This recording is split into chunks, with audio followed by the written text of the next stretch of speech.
Green Bay Packers fans, this is Brody, and we got a rising star in our midst that could shake things up in the quarterback room. As training camp kicked off last month, Kyle McCord was largely overlooked, with most eyes fixed firmly on Jordan Love as the starting quarterback and Tyrod Taylor as his backup. But hold on, this underdog is now making waves, and if you're not paying attention, you might just miss it. Before we dive in, let me know where you're watching from and what you think about McCord's chances in this competitive atmosphere. We're building this community toward 5,000 subscribers, so please subscribe and help us reach that milestone. Now let's get into it. Kyle McCord was selected by the Philadelphia Eagles in the 6th round of the 2025 NFL Draft, but spent his rookie year on the practice squad without seeing any action. After transferring from Ohio State to Syracuse, he exploded onto the scene, setting an ACC record with 4,779 passing yards, not to mention 34 touchdowns and 391 completions in just one season with the Orange. The Packers saw potential and signed him to a futures contract back in January, giving him a shot to compete for a backup spot behind Love. Typically, the Packers keep 2 quarterbacks on the 53-man roster and add a developmental player to the practice squad. This year, they didn't draft a quarterback but signed undrafted free agent Kieran Drones. Initially, it seemed like a simple battle for the 3rd string, but McCord has quickly changed that narrative. While Drones was viewed as a more athletic option, McCord has shown a better grasp of the traditional NFL passing offense. During the preseason opener against the Steelers, McCord shined, moving the offense effectively and leading a critical drive that resulted in a long field goal just before halftime. Drones, on the other hand, struggled to connect and found himself sacked multiple times, leading to his release shortly after the game. In his second preseason outing in Denver, McCord continued making a case for himself, completing 24 of 35 passes for 220 yards across 2 games. He's yet to throw a touchdown or interception, boasting a solid 68.6% completion rate and a quarterback rating of 85.4. While some fans are calling for McCord to be named the backup over the inconsistent Taylor, it's crucial to remember that these preseason games are just a glimpse. He's been competing against 2nd and 3rd string players who may not even make the final roster. That said, McCord has definitely caught the eye of the coaching staff. Looking ahead, since Taylor is on a 1-year contract, the backup position could very well be up for grabs next season, giving McCord a full year to prove he's ready for the next level.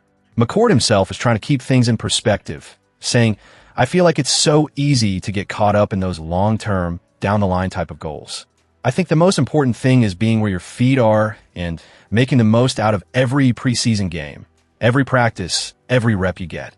The opportunity is there for him, and he's already taken that crucial first step by becoming the number 3 quarterback. Now, he just needs to seize this chance to grow as an NFL quarterback. And speaking of growth, let's shift gears and look at another key player who's been making headlines. And while the recent loss stings, there's some buzzing news coming out of the Green Bay Packers camp that could change the landscape of the roster.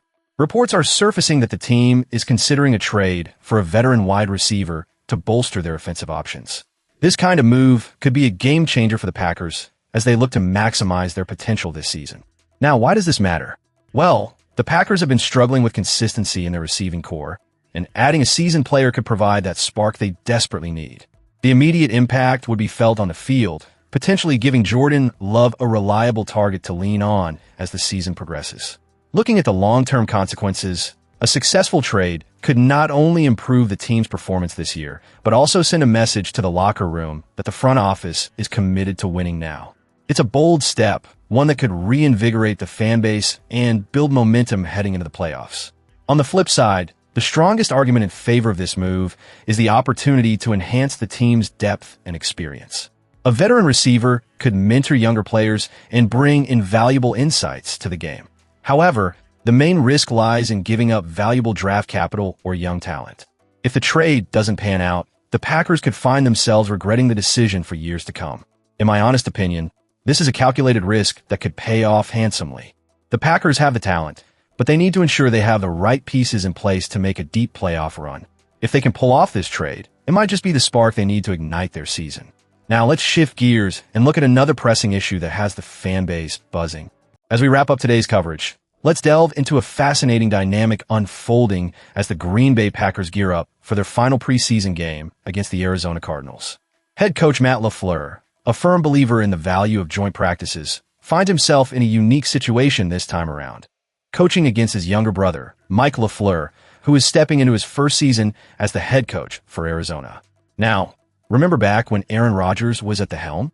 LaFleur pushed for joint practices, an idea that Rodgers was not exactly thrilled about, famously stating, "I wouldn't mind if they didn't do it for another 14 years. Fast forward to today, and LaFleur has made joint practices a staple in Green Bay, showcasing his ability to adapt and evolve as a coach. Heading into this week's practices, tensions are bound to rise. Training camp is notorious for its intensity, and adding another team into the mix only fuels the fire. LaFleur has made it clear that he's treating these practices as critical evaluation periods.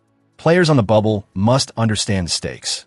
Any scuffles could jeopardize their chances of making the roster. As LaFleur stated, if you're somebody who needs that work to get those snaps so the whole world can see it, you're going to be limited or not at all playing in the game.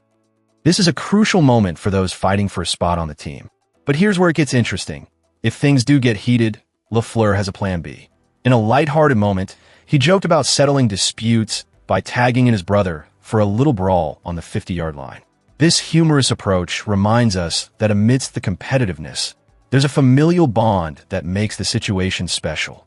As Matt LaFleur prepares for this encounter, he's looking to prioritize the development of his team while also acknowledging the importance of the relationship with his brother. Certainly, always going to prioritize the Green Bay Packers, he said, but if there's another team in the National Football League that I'll be rooting for, it will be the Arizona Cardinals. This dynamic not only highlights LaFleur's growth as a coach, but also sets the stage for an intriguing preseason matchup. It reveals a team that, while focused on its goals, understands the importance of relationships and camaraderie, even when rivalries are at play.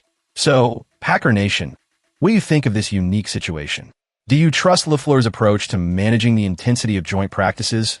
Or do you think there's a risk of things getting out of hand? Drop your thoughts in the comments below. And if you enjoyed today's discussion, please consider subscribing to help us reach our goal of 5,000 subscribers. Until next time, stay tuned for more updates on our beloved Green Bay Packers.